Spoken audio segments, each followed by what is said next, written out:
Hey, c'est-tu facile de rester dans l'ombre, de rester caché quand je pourrais faire peut-être une vidéo, puis de parler de mon message, mais c'est bien plus confortable de rester dans l'ombre. Puis en même temps, c'est pas si confortable que ça. À la longue, là, la vie te parle de plus en plus fort. Tu as quelque chose que tu portes, un message à contribuer à des gens autour de toi, mais les voix qui montent, là, c'est ouais, mais pour qui tu te prends? Qu'est-ce que tu vas parler au juste? Ton parcours, là, il est assez banal. Il n'est pas si hot que ça.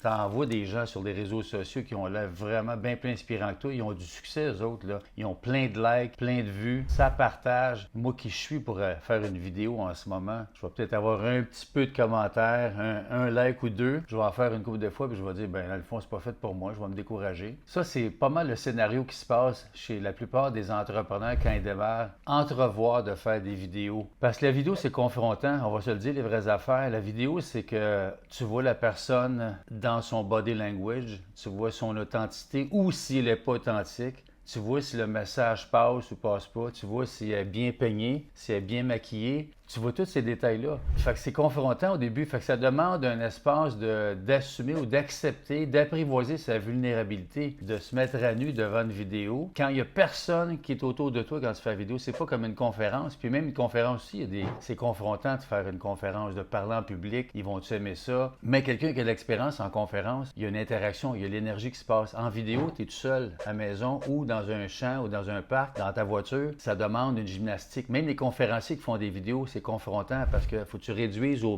minimum avec du contenu percutant puis dire les vraies affaires en peu de temps. C'est confrontant. Moi, j'accompagne les gens à faire des vidéos, à produire des vidéos percutantes avec un message simple. On porte tous quelque chose d'unique. Si tu m'écoutes en ce moment, tu es sûrement un entrepreneur ou une entrepreneur qui porte quelque chose, un message. Puis en anglais, on dit souvent walk the talk. C'est important d'incarner son message. Puis oui, la conférence, je trouve ça génial de faire une conférence, mais la vidéo, c'est non négligeable. Tu veux faire beaucoup de vidéos qui peuvent te permettre de pratiquer des tranches de vie qui vont te servir dans ta conférence. Puis en même temps, aujourd'hui, on ne peut pas faire abstraction du monde en ligne. La vidéo, c'est un outil pour moi puissant, simple, incontournable. Si ça te parle, écris-moi ton nom au bas. On va pouvoir se parler. On pourrait se faire un zoom. Je pourrais t'expliquer rapidement les étapes simples, comment faire des vidéos avec peu de budget. Ça ne demande pas grand-chose. Aujourd'hui, avec les iPhones ou les Android, peu importe le téléphone intelligent que tu as, tout est possible. L'image est très belle. C'est simplement d'avoir un message, puis d'oser le faire, puis dans ton authenticité de ce que tu portes. Si ça te parle, laisse-moi ton nom au bas ou écris-moi un commentaire, puis on pourra se parler davantage. Merci. J'ai hâte de te lire. Bye bye.